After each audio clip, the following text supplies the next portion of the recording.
Hello friends. आज का जो हमारा विषय है वो बहुत से लोगों की एक कॉमन सी प्रॉब्लम है कि जेब में पैसा नहीं टिकता। जेब हर वक्त खाली रहती है। बैंक बैलेंस में जितना था वो सब खत्म हो गया। जितना कमाते हैं उससे ज़्यादा खर्च हो जाता है।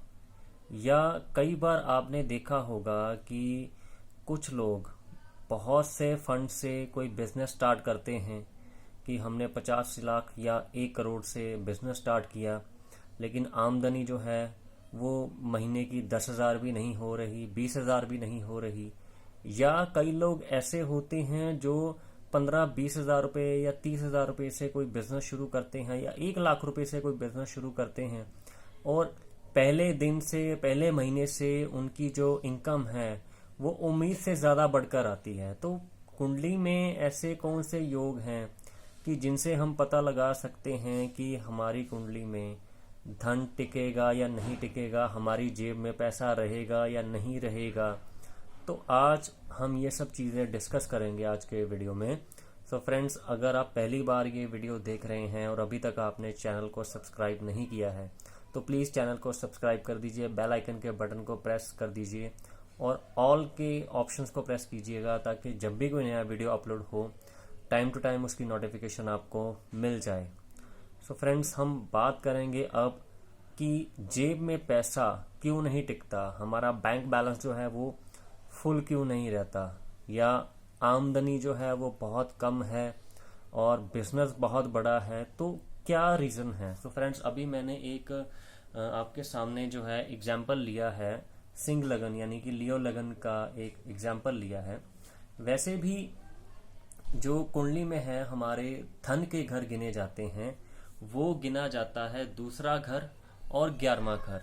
ये हमारा फिक्स डिपॉजिट का घर है और ये हमारा जो है वो डेली इनकम का घर है। ये दो घर जो हैं कुंडली में बहुत ज़्यादा इम्पोर्टेंस रखते हैं।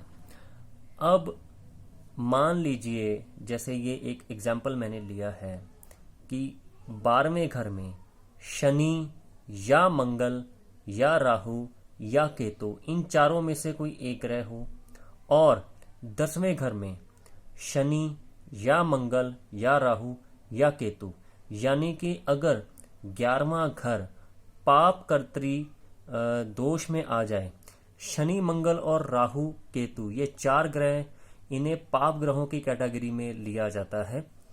अगर इन चारों में से कोई एक या दो ग्रह 12वें घर में और इन्हीं चारों में से कोई एक या दो ग्रह 10वें घर में हो, तो हमारी जो इनकम है वो बहुत कम होती है। अगर आप अपनी कुंडली लीजिए, लगन चाहे कोई भी हो, सिर्फ यहाँ पर आप देखिए कि इन चारों में से कोई प्लैनेट आपके 10वें घर में और 12वें घर में, इन चारों में से कोई भी प्लैनेट अगर है तो आप जितना मर्जी काम कर लीजिए, इनकम आपकी हमेशा कम ही रहेगी।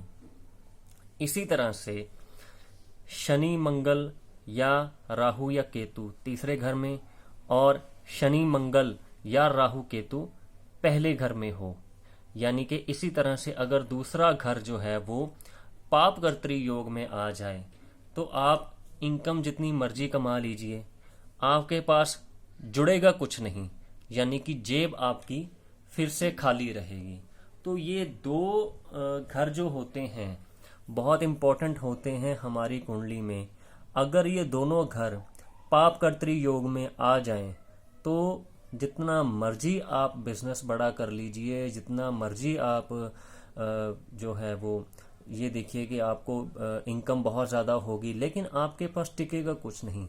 और 11वां घर और दूसरा घर, यानी कि इन दोनों घरों का जो कारक ग्रह बनता है वो गुरु ग्रह बनता है।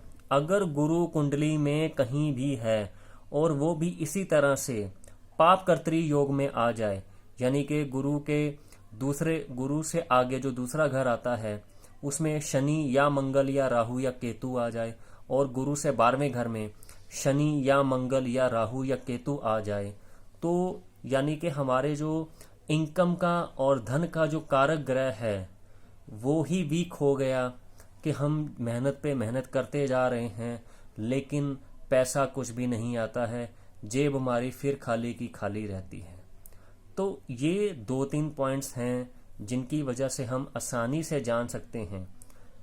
अगर मान लीजिए आपका 11वां घर पापकर्त्री में नहीं है या दूसरा घर पापकर्त्री में नहीं है, तो आपकी कुंडली में काफ़ी हद तक जो है वो धन कमाने के और जुड़ने के योग बन जाएंगे।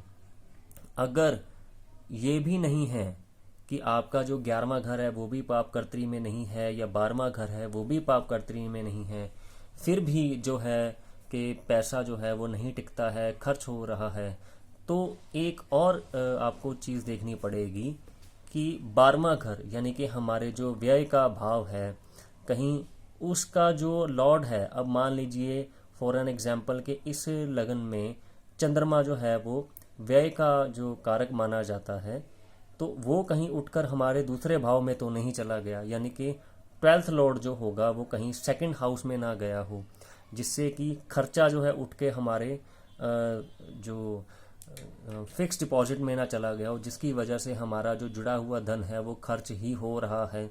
तो कहीं अगर ऐसा योग बन गया है कुंडली में तो भी पैसा नहीं टिकता है। और इसके अलावा कुंडली टू कुंडली जो है वो लगन टू लगन वेरी करता है कि हमारी कुंडली में धन जो है वो टिकेगा या नहीं टिकेगा। फ्रेंड्स, अगर आप अपने लगन के अकॉर्डिंग धन के योग देखना चाहते हैं तो जब आप चैनल सब्सक्राइब करोगे, स्क्रॉल करते हुए आप देखिए कि मैंने हर लगन के लिए अलग अलग जो है धन योग के ऊपर एक वीडियो बनाया हुआ है, आप वो भी जाकर देख सकते हैं।